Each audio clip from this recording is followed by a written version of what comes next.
in the direct experience of reality, there's no limitation whatsoever. It's infinite and eternal, absolutely limitless.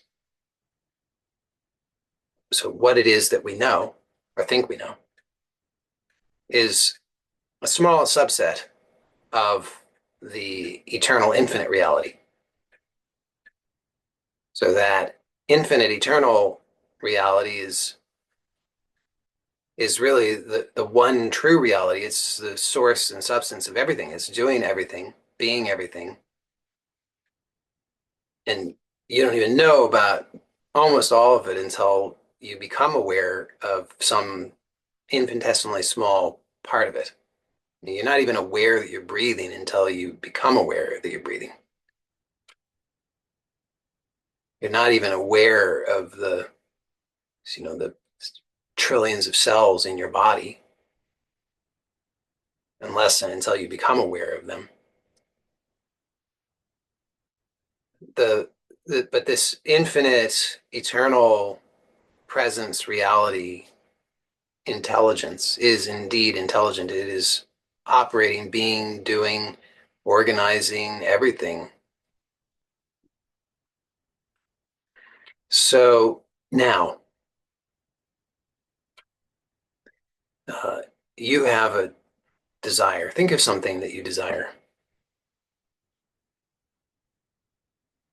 Anything, big, small, whatever. You want $5, you want $1 million, you want somebody to kiss you, you want to get married, you want to, move your knee in a way that feels good to you. You want to be able to bench press 5,000 pounds, whatever you want to do. You want to do something, have something, be something, experience something, just whatever it is, big, small. But just think of one thing that you desire.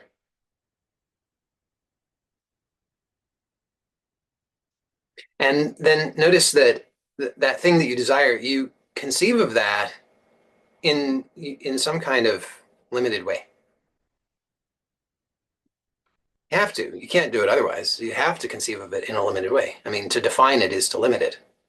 So the moment you say, I want $1 million, you've defined it and limited it in some way. I mean, it's money and it's only $1 million. So as soon as you've conceived of it, it's limited. And notice that in order for it for you to conceive of it, it has to be you're referencing things from the past. It's a projection into the future because you say, I don't yet have it, I will have it in the future. But you're actually using the past as your reference. So you're limiting yourself in all kinds of ways. You're limiting it to past experience, past perception, past ideas, and you're limiting it in terms of a particular way that you imagine that it might look or feel or experience. So you're limiting yourself. Does this mean you should not have desire? Well, good luck. Can't not have desire. So you do have desire, and it will be limited or filtered through your mind. And that's not a problem. It's fine. It's good. It's part of how it all works. However, in this process, if you hold to that and you attach to that and you say, this is how it must be, well, just notice what you're doing. You're limiting yourself. You're limiting yourself to what you presently can conceive of in your limited thinking based on the past. So then you're not allowing for something that's truly new.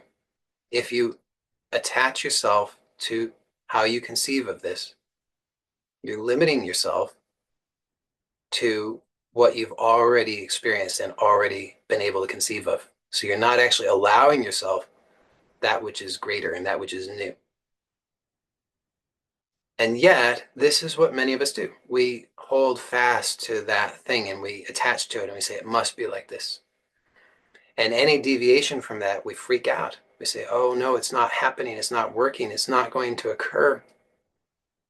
I won't get my $1 million. Because things seem to not be like what we've imagined or envisioned or how we've been conceiving of it or thinking about it. Because we're just attached and fixated to that thing, not realizing that's a limitation.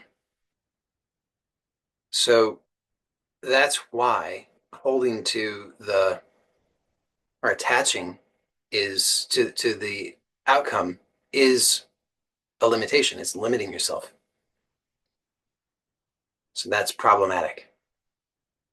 Now it's also problematic in a very, it's not really a distinct way, but in a similar way or connected way. It's limiting because then what happens is it creates a sense of, well, I would say it creates despair in a way because it's very needy. You know, I need this. I'm attached to it. I must have it. So it's creating, it's attempting to create out of a sense of lack, clinging. So it's not open. It's not receiving. It's not allowing. It's not accepting. It actually has the effect of repelling, pushing away. And it's, like I said, it's very connected to the first way of understanding this, which is to say it's limiting because it's attaching to a past and limited conception. So if I'm attached to the outcome that I've conceived of, then I'm pushing away anything other than that. But actually, by definition, I was not satisfied with what I knew and had and experienced and perceived and conceived of in the past. So what I want is actually something that's open and new and fresh. So if I'm pushing away anything that's new and fresh and open, then I'm pushing away the fulfillment by attaching to the limited old version.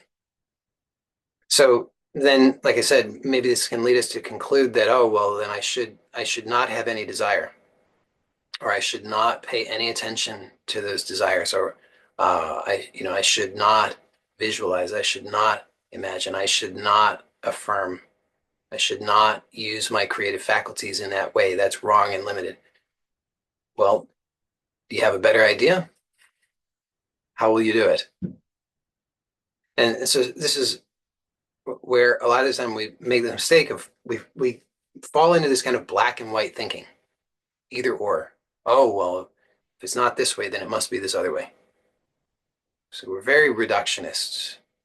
We very tend to just try and reduce this infinite reality, right? So hopefully you've glimpsed that. If not, then just allow yourself right now to notice that that's the truth. Right now, it's infinite. And don't try and grasp that with your mind, because your mind is a like a reducing valve. It doesn't have the ability to grasp what is infinite. But you can just momentarily let go and glimpse the truth, the present reality that is here, infinite, unlimited, eternal. So again, if you try and get that with your mind and you say, oh, now I've got it, and it won't work, because that's not how the mind works. The mind creates distinctions, limitations. So it separates, and then it says it's this, not that. So the mind can't get it, but it's possible to just notice you are beyond the mind. So the mind is fine. The mind is great. The mind is a useful tool. We're not trying to get rid of it, but just see that the mind is not the proper tool for glimpsing or noticing that which is beyond the minds. But it's possible, because you are beyond the mind, to notice directly right now that it's perfectly obvious. There's this infinite reality that can't get it, you can't grasp it, but here it is.